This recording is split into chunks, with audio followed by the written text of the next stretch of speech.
The poor maid's 8-year-old daughter proudly declared, "I speak 7 languages." The young billionaire laughed until the phone rang, and what followed left everyone speechless. Before we dive in, this video is traveling across time zones right now. Share what season you're experiencing where you live. The marble floors of Wellington Enterprises gleamed under the harsh fluorescent lights as Maria Gonzalez pushed her cleaning cart down the 42nd floor hallway. At 53, she'd been cleaning these executive offices for nearly a decade, invisible to the powerful men and women who made million-dollar decisions behind their mahogany doors. Tonight was different, though. Tonight, her 8-year-old daughter Isabella was with her. "Mommy, why do we have to be here so late?" Isabella whispered, her small hands clutching a worn backpack filled with homework and library books. "The big meeting ends at 8, Mija. Then we clean." Maria replied softly, her weathered hands expertly maneuvering the industrial vacuum around the expensive furniture. "You can do your homework in the break room, okay?" Isabella nodded, but her curious brown eyes wandered toward the corner office where she could see the silhouette of a man pacing behind floor-to-ceiling windows. Marcus Wellington, 34 years old and the youngest CEO in the company's history, was known throughout the building for his sharp tongue and sharper business instincts. His tailored Armani suit, platinum watch, and perfectly styled dark hair were as legendary as his ruthless negotiation tactics. "He looks angry," Isabella observed, watching Marcus gesture emphatically during what appeared to be a heated phone call. "That's not our business, Isabella. Come on." But as they passed the office, Marcus's door swung open abruptly. He nearly collided with Maria's cart, his phone still pressed against his ear. His piercing blue eyes flashed with irritation as he noticed the cleaning crew. "I specifically said no interruptions after 7, he snapped, ending his call. "This is a critical time for—" He stopped mid-sentence when he noticed Isabella standing beside her mother, looking up at him with an expression of curiosity rather than fear. Most adults were intimidated by Marcus Wellington's presence, but this child simply tilted her head and smiled. "You're really tall," Isabella said matter-of-factly. "And you have an interesting accent. Are you from Boston?" Marcus blinked, taken aback by her directness. What?" "Your vowels," Isabella continued, completely unfazed by his expensive appearance or commanding presence. "They're elongated in a very specific way. I've studied 17 different American regional accents, and yours definitely originates from the Northeast Corridor, probably around Cambridge or—" "Isabella!" Maria interrupted, her face flushing with embarrassment. "I'm so sorry, Mr. Wellington. She doesn't understand." "Studied accents?" Marcus's eyebrows rose skeptically. He looked down at the child with a mixture of amusement and condescension. "How old are you, kid?" 8 years and 4 months, Isabella replied proudly. "And I speak 7 languages fluently.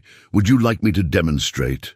I can switch between Mandarin, Spanish, Portuguese, French, Italian, German, and English without any cognitive delay. It's called simultaneous multilingual processing, and it's actually quite rare in children my age, but my neuroplasticity is—" Marcus let out a short, dismissive laugh. 7 languages? Right. He glanced at Maria with a patronizing smile. "Kids and their imagination, huh? What's next? She's going to tell me she's a rocket scientist." Isabella's smile faltered slightly, but her voice remained steady. "I understand you find it difficult to believe, but cognitive testing has shown that childhood multilingualism is—" "Listen, sweetheart," Marcus interrupted, crouching down to her level with exaggerated patience. "I went to Harvard Business School. I've worked with real translators who charge $500 an hour, 7 languages." He chuckled again. "Maybe try that story on someone who hasn't spent the last 3 hours trying to find an interpreter for a dialect that apparently doesn't exist in any translation service in North America." The words hung in the air as Isabella's expression grew serious. "What dialect?" "Isabella, enough," Maria said firmly. beginning to push her cart away from the office. "Mr. Wellington is busy, and we have work to do." But something in the child's tone made Marcus pause. There had been no defensiveness in her question, just genuine curiosity. Professional curiosity. "Some obscure Southeast Asian variant," he said slowly, studying her face. "My acquisition team has been stuck for hours because the seller will only negotiate in his native tongue. Every translation service I've contacted says they've never heard of it. It's probably some made-up commerce-surin," Isabella said quietly. The hallway fell completely silent. Marcus straightened slowly, his expression shifting from amusement to confusion to something approaching shock. "What did you just say?" "Commerce-surin," Isabella repeated, her voice growing more confident. "It's a dialect spoken by the Khmer ethnic minority in Surin province, Thailand. It's different from standard Cambodian Khmer because it incorporates Thai linguistic influences and has retained older grammatical structures that were lost in urban Cambodia during the 20th century. Approximately 40,000 people speak it natively, mostly in rural communities along the Thai-Cambodian border." Marcus stared at her, his mouth slightly open. That's impossible. You're 8 years old." "Age doesn't determine linguistic capability," Isabella replied simply. "And my grandmother was from Surin province.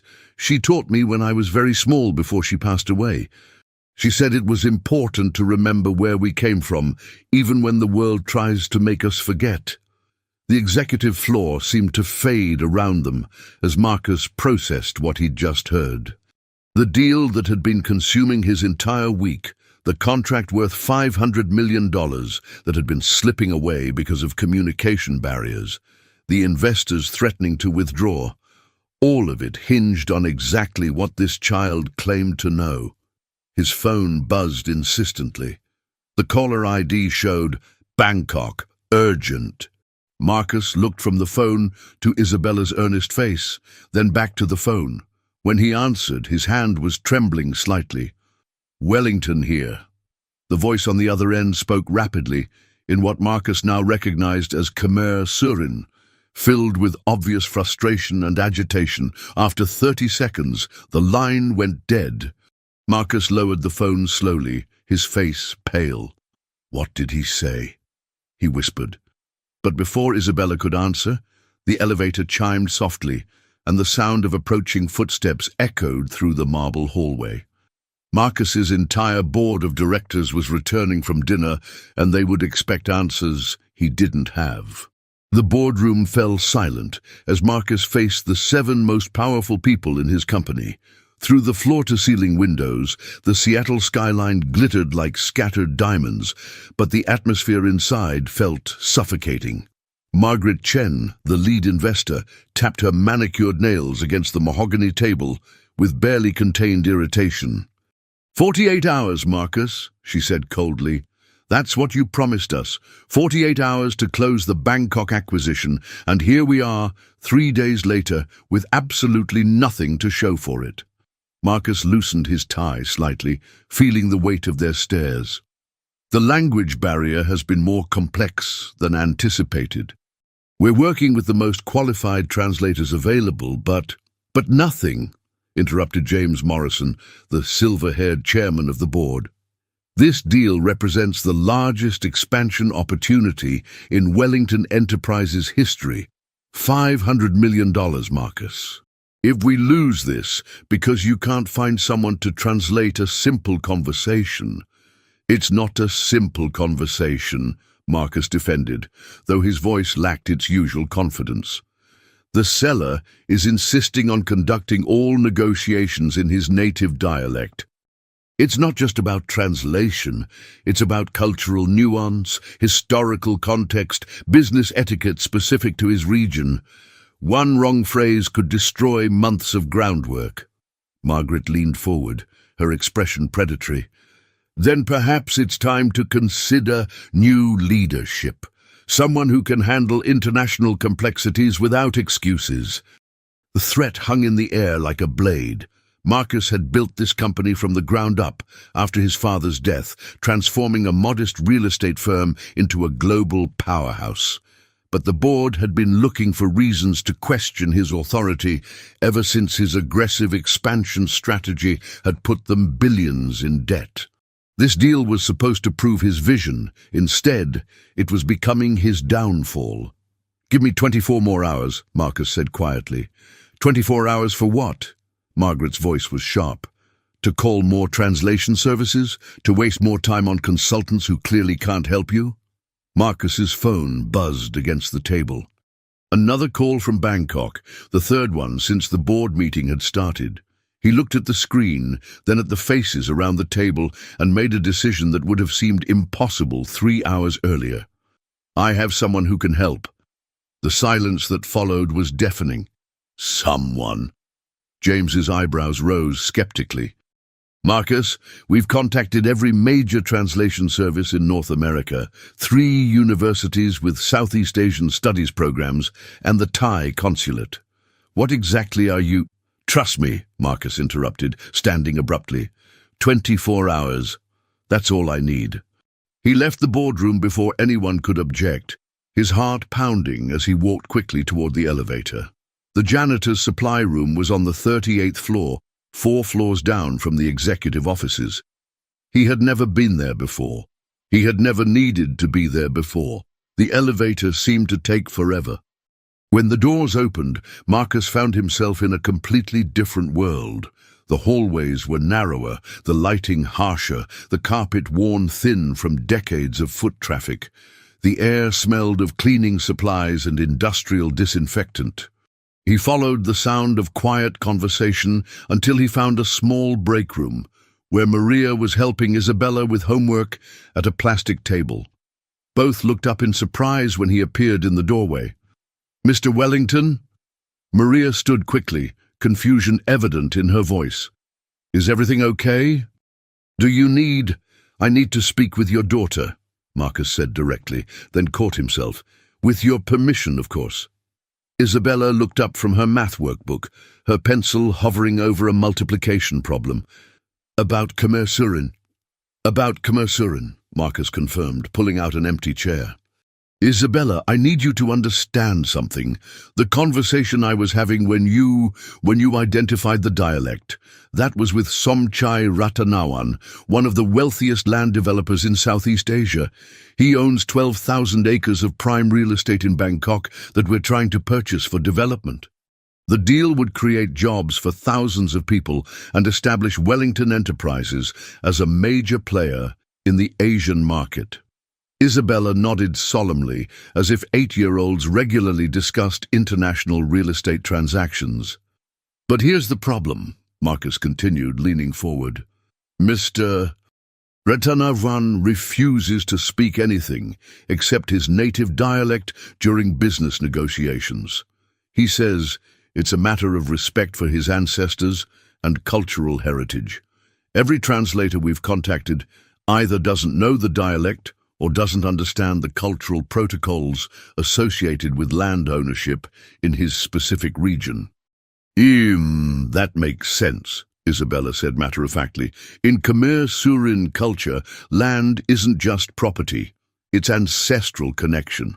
The words you use to discuss buying land are completely different from the words you use to discuss inheriting land or protecting land. If you use the wrong terminology, you're essentially insulting his family lineage going back generations."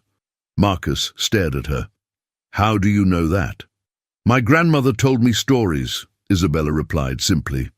"She said that in Surin province, every piece of land has a history, and every history has a language. You can't separate them." Maria had been listening in stunned silence, but now she stepped forward. "Mr. Wellington, with respect, Isabella is just a child. She shouldn't be involved in your business affairs. This sounds very complicated and important, and—" "Maria's right," Marcus said slowly. "This is complicated and important, which is why I need to ask you both something that might sound crazy." He pulled out his phone and set it on the table between them. "Isabella, Mr. Ratanawan is going to call back in 10 minutes. He's frustrated. He's threatening to end negotiations. And if this deal falls through, my company could be in serious trouble. Would you? Would you be willing to help me translate? The break room fell silent, except for the hum of fluorescent lights overhead. Isabella looked at her mother, then back at Marcus. What exactly would I need to do? Listen to what he says. Tell me what he means. Not just the words, but the cultural context behind them. Then help me respond in a way that shows respect for his traditions while still moving the negotiation forward. Maria shook her head. Mr. Wellington, I appreciate that you're in a difficult situation, but Isabella has school tomorrow, and this sounds like it could take hours, and Isabella's small hand touched her mother's arm. Mummy, what if this could help us? Help us how, Mija? Isabella looked directly at Marcus. If I help you with this, what happens to us? The question was simple, but Marcus realized he hadn't considered the implications beyond his immediate crisis. Here was a child whose linguistic abilities could save his company, and he hadn't thought about what she might want in return. What would you want to happen? He asked carefully. Isabella glanced around the small break room, then at her mother's worn uniform, then at her own homework spread across the plastic table. I want to go to a school where they have language programs, she said quietly. I want to learn more languages, and I want to study linguistics, and I want... She hesitated, then lifted her chin with determination. I want people to stop thinking I'm making things up when I tell them what I can do. Marcus's phone began to ring. He looked at the screen. Bangkok. Urgent. Then he looked at Isabella, this 8-year-old girl who might be the key to everything he'd worked for. If you help me close this deal, he said softly, I'll personally make sure you get into the best language academy in the country. Full scholarship. Isabella smiled. Then we should probably answer that call. But as Marcus reached for the phone, Maria grabbed his wrist. Wait, she said urgently. Before Isabella says one word to your business partner, I need you to promise me something else. Marcus looked into her eyes and saw a mother's fierce protectiveness mixed with years of being invisible to people like him. Whatever happens with this deal, Maria continued, good or bad, you will never use my daughter's abilities again without asking her permission first. She's not your employee, she's not your translator. She's a little girl who deserves to have choices about her own life. The phone continued ringing. Marcus nodded slowly. I promise. Isabella reached across the table and answered the call herself. Sabay di krub, kun somchai, Isabella said into the phone, her voice clear and confident despite her small stature. Kaum tot ti hai painan. Vom kaujai wa kun mikwam wang yai kan rian ruang ti dinni. Marcus watched in stunned silence as the 8-year-old girl began what sounded like the most important conversation of his career. On the other end of the line, he could hear Somchai Ratanawan's voice change, from irritated to surprised to genuinely warm. What did you just say to him? Marcus whispered. Isabella held up one finger, continuing to listen intently to Somchai's rapid response. After nearly a minute, she covered the phone's microphone. I greeted him respectfully and apologized for the delay. I told him we understand he has great hopes for this land transaction. He's explaining that he's been frustrated because previous conversations felt like people were trying to buy his family's soul, not just property. He says Americans always talk about land like it's just dirt and measurements, but this particular tract has been in his extended family for over 200 years. Marcus leaned forward urgently. Tell him we understand the historical significance. Tell him we want to develop it respectfully, in a way that honors the cultural heritage while bringing economic opportunity to the region. Isabella shook her head. That's not how this works. You can't just translate English corporate speak into Khmer Surin. The cultural framework is completely different. She thought for a moment, then spoke into the phone again. The conversation continued for several more minutes, with Isabella occasionally asking Marcus questions about specific aspects of the development plan. What type of buildings would be constructed? How many local workers would be employed? Would there be any displacement of current residents? What provisions would be made for maintaining historical sites? Marcus found himself explaining his vision more clearly than he had in months of board meetings. Speaking to an 8-year-old forced him to strip away the financial jargon and focus on the human impact of what he was trying to accomplish. "He wants to know about your family," Isabella said during a pause in the conversation. "My family?" Marcus was confused. What does that have to do with business? In his culture, you don't do business with strangers. You do business with people whose character you understand. He's asking if you have children, if you understand what it means to want to leave something meaningful for the next generation. Marcus felt an unexpected pang. No children. My father built this company, and when he died, I inherited the responsibility to make it grow, to make it matter." Isabella translated this, and Marcus could hear Somchai's voice soften even more. "He says he understands. He had a son who died in a motorcycle accident 5 years ago. The land development is meant to create a memorial foundation that will provide scholarships for rural children to attend university. He says he's been looking for a partner who sees beyond profit to purpose." Marcus felt something shift in his chest. For the first time in years, a business deal felt like more than just numbers on a spreadsheet. The conversation continued for another 20 minutes, with Isabella serving as far more than a translator. She was a cultural bridge, helping both men understand not just each other's words, but each other's hearts. When Somchai finally said goodbye, his tone was warm and respectful. Isabella set down the phone and looked at Marcus with serious brown eyes. "He's going to call back tomorrow morning at 9 o'clock Seattle time. He wants to discuss specific terms, but he's ready to move forward. There's just one condition." "What condition?" "He wants to meet the translator in person before the final contracts are signed. He says anyone who understands both languages and cultures the way I do must have an interesting story, and he doesn't do final negotiations without understanding all the people involved." Marcus felt his stomach drop. "Meet you? In person? Isabella, you're 8 years old. I can't take you to Thailand for business negotiations. Your mother would never allow it, and even if she did, the legal complications alone—" "He's not in Thailand," Isabella interrupted. "He's here, in Seattle. He's been staying at the Four Seasons for the past 3 days, waiting for someone who could communicate with him properly.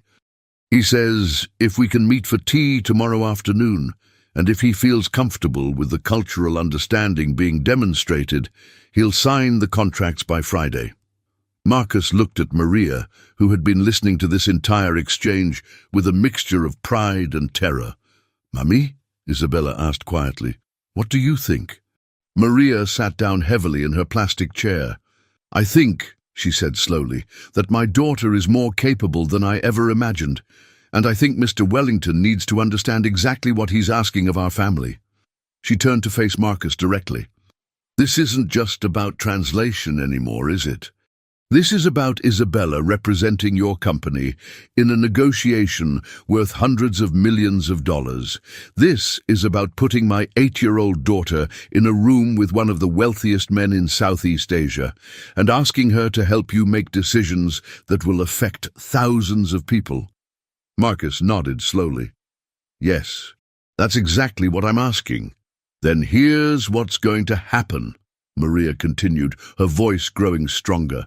"First, Isabella gets her own lawyer present during any meeting. Someone who represents her interests, not yours. Second, if this deal goes through, the scholarship you mentioned isn't just for tuition. It includes housing, meals, books, tutoring, and any other support she needs to succeed. Third, Wellington Enterprises establishes an educational fund for other children whose talents might be overlooked because of their economic circumstances. Marcus was quiet for a long moment, considering the implications. Then he smiled, the first genuine smile he'd worn in weeks. "Deal," he said, "but I have one condition of my own." "What's that?" Maria asked suspiciously. "Tomorrow, when we meet Mr. Ratanawan, we don't meet him in my office or some sterile conference room. We meet him somewhere that honors the fact that this negotiation is about more than business. It's about family, legacy, and the bridges we build between cultures." Isabella's eyes lit up. "I know exactly where we should meet." "Where?" "The International District. There's a community center where my grandmother used to take me for Khmer cultural events. It's the only place in Seattle where I've ever heard other people speak Khmer Surin. If Mr. Ratanawan really wants to understand who I am and where my knowledge comes from, that's where he needs to meet me." Marcus looked around the small break room, at the worn furniture and harsh lighting, at the homework scattered across the plastic table, at the mother and daughter who had somehow become the key to everything he'd worked for. "Isabella," he said softly, "I think you might be the smartest business partner I've ever had." See, but even as he said it, Marcus couldn't shake the feeling that he was missing something important. Something about the way Isabella's grandmother had taught her such a specific dialect, about the timing of Somchai's visit to Seattle, about the fact that a rural farmer's family knowledge was the exact key he needed. Tomorrow's meeting would determine whether his company survived or collapsed. But tonight, Marcus had the strange sensation that he was about to discover something much more significant than a business deal, something that would change everything he thought he knew about success, family, and the true value of understanding where you come from. The International District Community Center felt like stepping into another world. The morning sunlight filtered through traditional paper screens, casting gentle shadows across the polished wooden floors. Isabella sat cross-legged on a meditation cushion, wearing her best dress, a simple blue outfit that Maria had pressed carefully the night before. Despite the formal nature of the meeting, she looked completely at ease in the space where her grandmother had once taught weekend language classes. Marcus, however, felt entirely out of his element. His $1,000 suit seemed almost offensive in the humble community room, surrounded by handmade decorations and photographs of immigrant families celebrating cultural festivals. He checked his Rolex for the third time in 5 minutes. "Mr. Ratanawan should be here any moment," said Linda Chen, the civil rights attorney Maria had insisted on hiring. Linda specialized in protecting the interests of gifted children, and she'd spent the previous evening reviewing every detail of Isabella's involvement. "Isabella, remember what we discussed. You're here as a cultural consultant, not as an employee. You have the right to stop participating at any time if you feel uncomfortable." Isabella nodded solemnly. "I understand, but I want to help. This feels important." The community center door opened with a soft chime, and Somchai Ratanawan entered with quiet dignity. He was smaller than Marcus had expected, perhaps 60 years old, with graying hair and kind eyes behind wire-rimmed glasses. He wore a simple white shirt and dark slacks, but carried himself with the unmistakable presence of someone accustomed to respect. When Somchai saw Isabella, his entire face transformed with surprise and something deeper, recognition. "Sawasdee kun Somchai," Isabella said, standing and performing a traditional Y greeting with her palms pressed together. "Kao chai jaiti kun ma harawai niti." Somchai's eyes widened, and he responded in rapid Khmer Surin, his voice filled with emotion. Isabella listened intently, then translated for the room. "He says I remind him of someone very important. He's asking about my grandmother's family name." "Sumali Ketkau," Isabella replied in both English and Khmer Surin. The elderly businessman went completely still. He stared at Isabella for a long moment, then spoke in a voice barely above a whisper. "What is he saying?" Marcus asked, sensing the profound shift in the room's atmosphere. Isabella's own voice was shaking slightly as she translated. He says my grandmother was his sister." The words hung in the air like a thunderclap. Maria, who had been quietly observing from a corner chair, gasped audibly. "That's impossible," she whispered. "My mother never mentioned having family in Thailand. She came to America alone in 1965.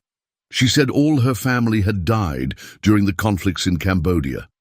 Somchai began speaking rapidly, tears forming in his eyes as he gestured toward Isabella. Linda Chen took detailed notes while Isabella translated the emotional revelation. He says grandmother Sumali and he were separated during the border conflicts in 1962. She was 15, he was 17. Their village was attacked during the civil unrest that preceded the major wars. They got separated when their family fled. He made it to a Thai refugee camp. She ended up in a different camp that eventually brought her to America 3 years later. He's been looking for her for over 60 years. Marcus felt the room spinning around him. "Your grandmother, Isabella, your grandmother was Somchai's sister? He says he never gave up hope." Isabella continued, tears now streaming down her own face. "He says he built his business empire partly to have the resources to search for lost family members.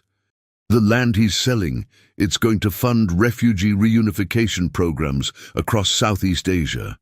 Somchai approached Isabella slowly, then knelt down to her level. He spoke softly in Khmer Serene, his hands shaking as he gently touched her cheek. "He says I have her eyes," Isabella whispered.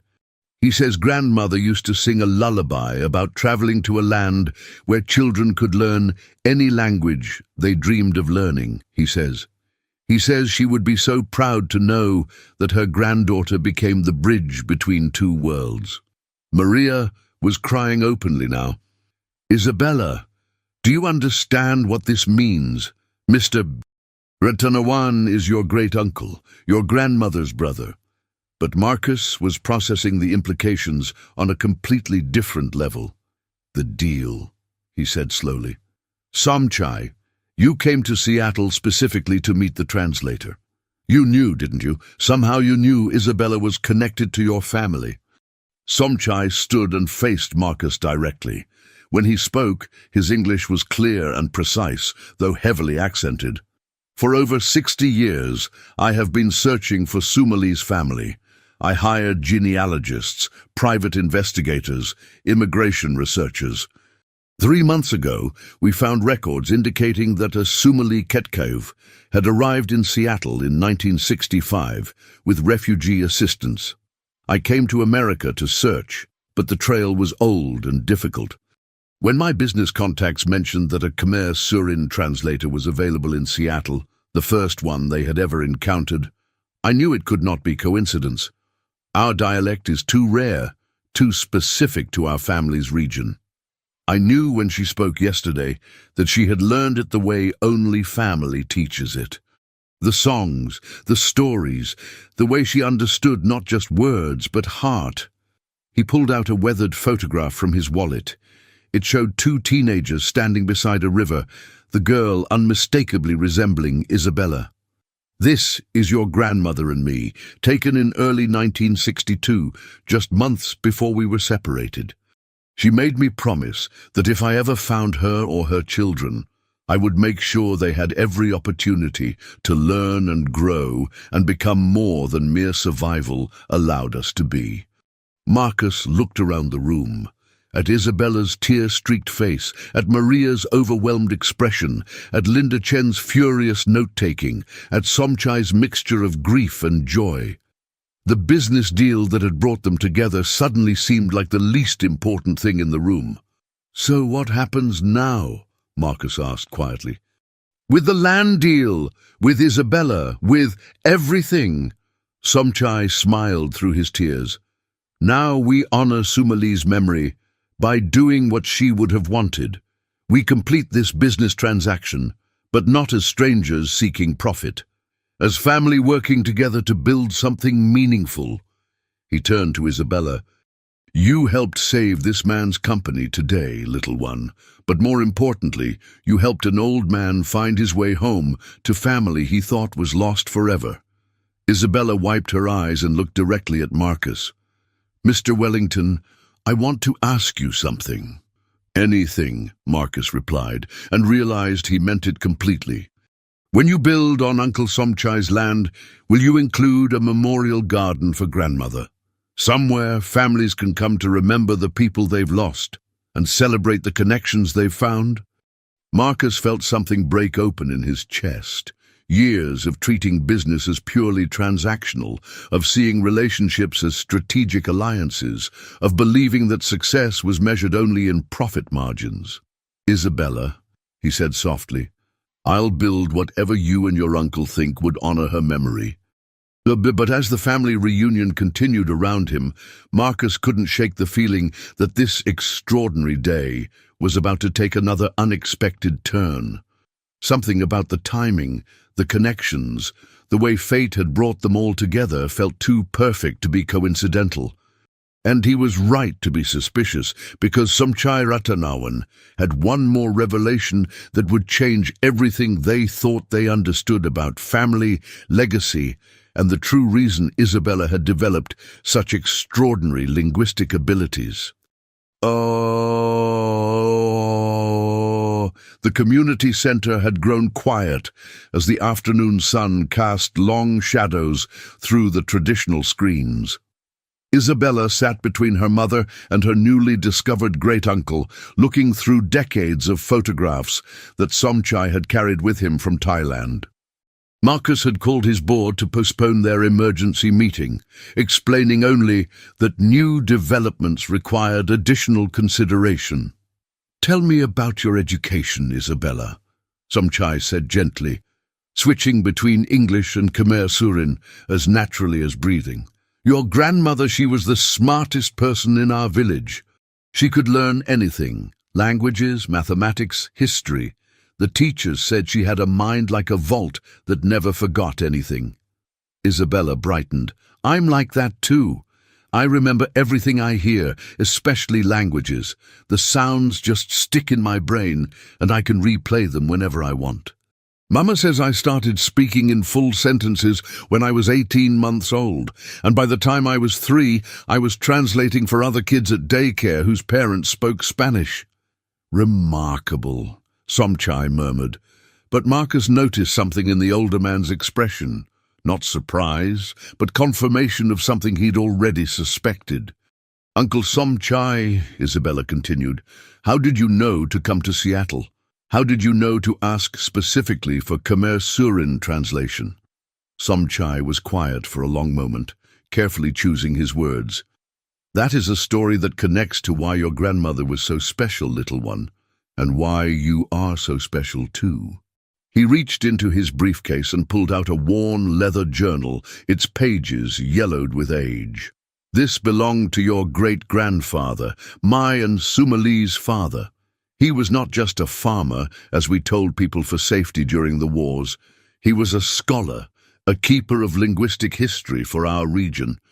Our family has maintained oral traditions for over 8 generations, preserving dialects and cultural knowledge that would otherwise be lost. Maria leaned forward. My mother never told me any of this. Because it was dangerous knowledge during the conflicts, Somchai explained. Educated families were targeted.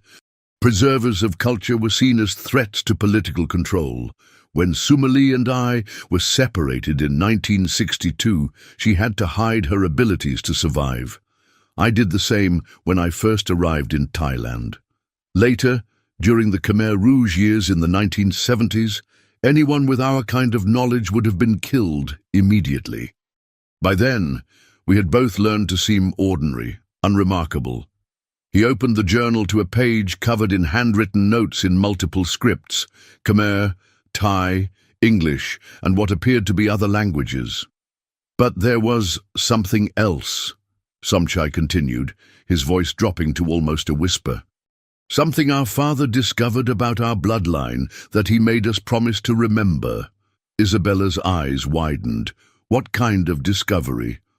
Our family carries a genetic trait for exceptional linguistic processing, what scientists call hyperlexic and polyglottic tendencies. It appears in roughly one person per generation, and it manifests as the ability to acquire, retain, and process multiple languages with extraordinary facility. Marcus felt a chill run down his spine. You're saying Isabella's abilities are hereditary? Not just hereditary, Somchai said carefully. Enhanced by specific cultural training methods that our family has used for centuries. Sumali would have been able to teach Isabella techniques for language acquisition that most people couldn't even imagine. He turned to Isabella. Tell me, when you learn a new language, do you hear it like music? Do the sounds and rhythms create patterns in your mind that you can see as well as hear? Isabella's mouth fell open. Yes, exactly like that. I see languages like different colored rivers flowing through my head, and when people switch languages, it's like they're changing the color of the water. Synesthetic linguistic processing, Somchai said with deep satisfaction, combined with eidetic auditory memory and accelerated pattern recognition. Your grandmother had the same gifts, but she never had the opportunity to develop them fully. Linda Chen looked up from her notes. Mr. Ratanawan, are you suggesting that Isabella's linguistic abilities are so exceptional that they're scientifically significant? I'm suggesting, Somchai replied, that Isabella represents the continuation of a cultural and genetic lineage that has been preserving endangered languages for centuries. In academic terms, she's what linguists call a living repository, someone capable of not just learning languages, but of understanding and maintaining their cultural contexts in ways that traditional academic study cannot replicate. Marcus was trying to process the implications. So when Isabella helped with our negotiation, she wasn't just translating words. She was channeling 8 generations of cultural knowledge, Somchai confirmed. She understood the deeper meanings because her family has been the keeper of those meanings for centuries. That's why I knew when I heard her speak yesterday that she had to be Sumali's descendant. Isabella looked around the room at the adults staring at her with new understanding. Does this mean I'm some kind of freak? I just wanted to help Mr. Wellington because it seemed like the right thing to do, but now everyone's saying I have this big responsibility and I don't know if I'm smart enough for all of this. No, sweetheart, Maria said quickly, pulling her daughter close. It means you're extraordinary in ways we're just beginning to understand. But you're still my little girl, and nobody expects you to carry burdens that are too heavy for an 8-year-old.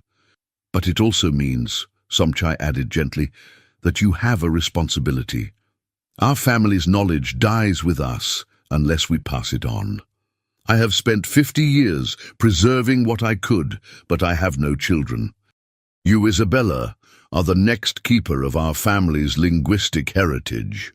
The weight of this revelation settled over the room like a heavy blanket. Marcus looked at this 8-year-old girl who had saved his company and was now learning that she carried the cultural DNA of 8 generations. What does that mean for Isabella's future? He asked. Somchai smiled. It means that the scholarship you promised her is only the beginning. Isabella needs to be educated not just in modern linguistics, but in the ancient techniques our family has developed. She needs to learn from the last speakers of dying languages, to travel to places where oral traditions still exist, to become a living bridge between the past and the future. That sounds expensive, Maria said worriedly. Which is why, Somchai said, reaching into his briefcase again, I am prepared to make Mr.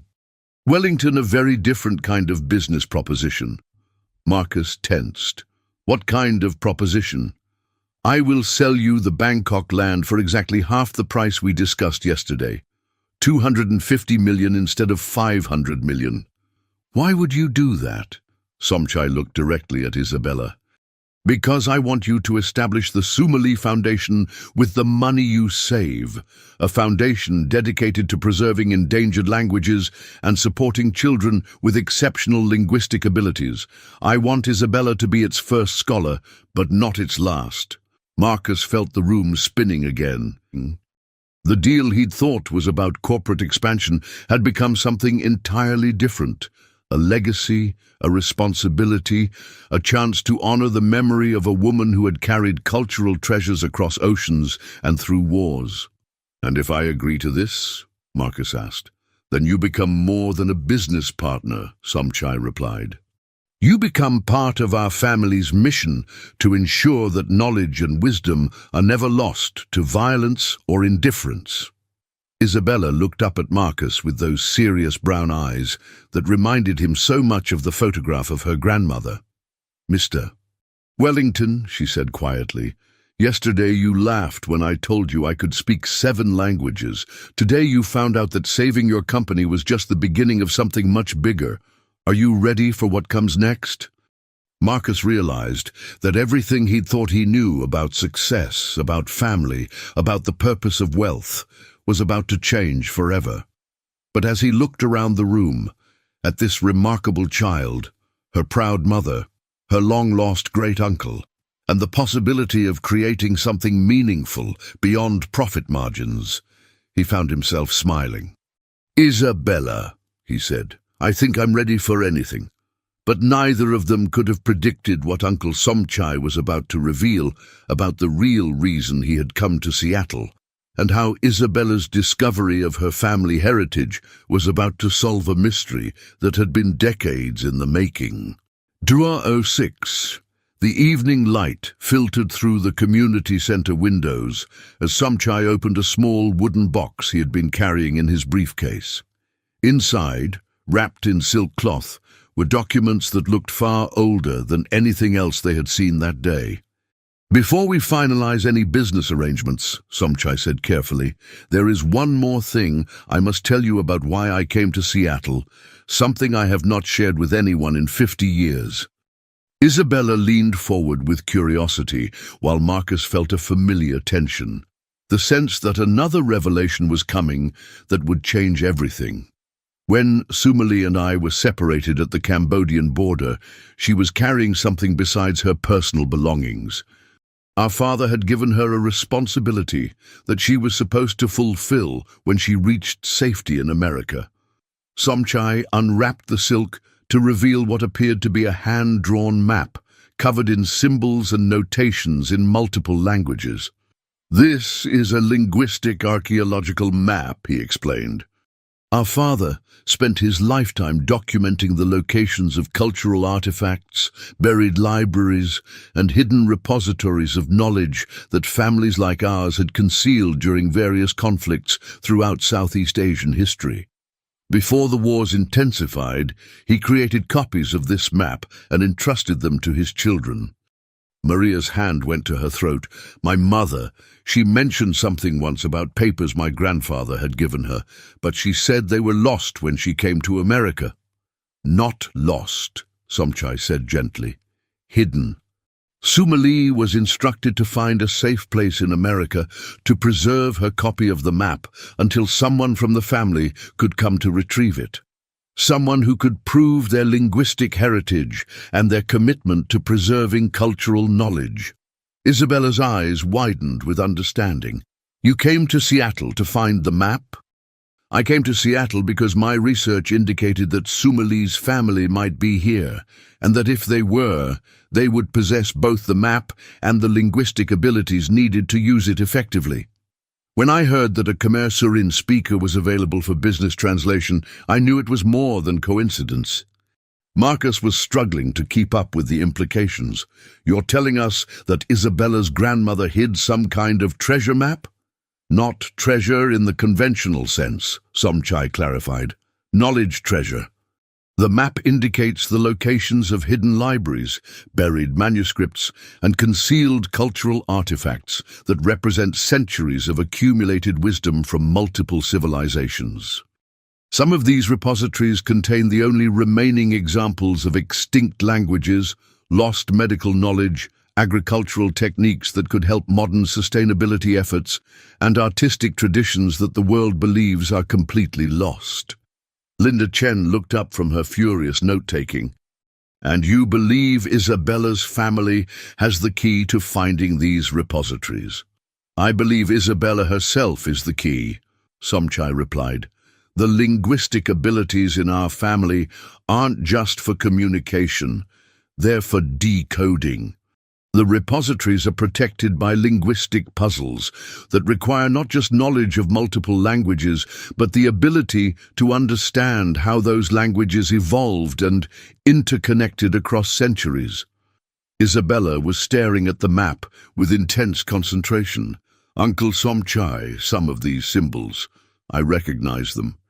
Grandmother used to draw similar patterns when she was teaching me about how languages connected to each other. She called them story bridges." "Story bridges," Somchai repeated with deep emotion. "That was our father's term for the linguistic connections that link all human knowledge," Sumali remembered. Marcus realized he was witnessing something far more significant than a business deal or even a family reunion. "Isabella, are you saying you can read this map?" "Not read it exactly," Isabella said slowly, tracing symbols with her finger. "But I can feel patterns in it, like it's written in a combination of languages that tell a story when you understand how they flow together." She looked up at Somchai with sudden intensity. "Uncle, if I can help decode this map, what happens to the knowledge we find?" "That depends," Somchai replied, "on what kind of people we choose to share this responsibility with." He looked directly at Marcus. "Mr. Wellington, I have spent 50 years building wealth and influence for this moment. I need partners who understand that some treasures are meant to be preserved and shared, not sold to the highest bidder. I need people who will use this knowledge to help humanity, not exploit it for personal gain." Marcus felt the weight of the choice before him. He could complete the original land deal, take his profits, and walk away from these complications. Or he could step into something far larger and more important than anything he'd ever imagined. "What exactly are you proposing?" he asked. Somchai smiled. "I'm proposing that we establish the Sumali Foundation, not just to support linguistically gifted children, but as the organization responsible for responsibly recovering and preserving the cultural repositories indicated on this map. Isabella would be our lead cultural consultant, trained by the best experts in the world, but guided by the wisdom of our family traditions and always with appropriate protections for her age and well-being. And my role in this? Your business expertise, your resources and your connections would help us navigate the legal and logistical complexities of international cultural preservation. You would become, essentially, a guardian of human knowledge." Isabella stood up suddenly, her eyes bright with excitement. "Mr. Wellington, do you realize what this means? We could save languages that are about to be lost forever. We could find medical knowledge that might cure diseases. We could discover art and music and stories that could change how people understand their own history." Marcus looked at this extraordinary 8-year-old girl who had walked into his life less than 24 hours ago and completely transformed everything he thought he wanted to accomplish. "Isabella," he said softly, "if we do this, if we really commit to this kind of responsibility, our lives will never be the same. Are you sure you're ready for that?" Isabella looked at her mother, her great-uncle, and then back at Marcus. "Mr. Wellington, yesterday you laughed when I told you I could speak 7 languages. Today we found out that my family has been keeping cultural treasures safe for centuries, and that I might be able to help recover knowledge that could help people all over the world." She paused, then smiled with the confidence of someone far older than her years. "I think I'm ready for anything that honors my grandmother's memory and helps other children discover what they're capable of achieving." Marcus felt something click into place in his chest, a sense of purpose he had never experienced in all his years of chasing profits and market dominance. "Then let's do it," he said firmly. "Let's build something that matters." 6 months later, Marcus stood in the same community center watching Isabella present her first findings from the Sumali Foundation's initial expedition. She had successfully decoded 3 repository locations and helped recover manuscripts that contained agricultural techniques now being studied by sustainability researchers at 5 major universities. The land deal had closed exactly as Somchai proposed, with the saved funds establishing a foundation that was already supporting 12 linguistically gifted children from around the world. Isabella was thriving at the International Academy of Languages, but she spent her weekends at the community center teaching other children the story bridge techniques her grandmother had passed down to her. Maria had left her cleaning job to become the Foundation's family liaison coordinator, helping other families navigate the complexities of supporting exceptionally gifted children. And Marcus had discovered that building a legacy was far more satisfying than building a profit margin.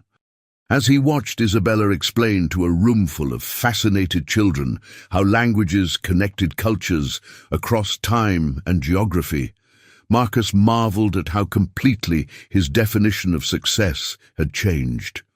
The janitor's daughter, who had proudly announced she could speak 7 languages, had become the key to preserving human knowledge for future generations. And the arrogant billionaire who had laughed at her claims had become the guardian of her extraordinary mission. Some partnerships, Marcus realized, were written in the stars long before the people involved ever met, and some 8-year-old girls were destined to change the world, one language at a time.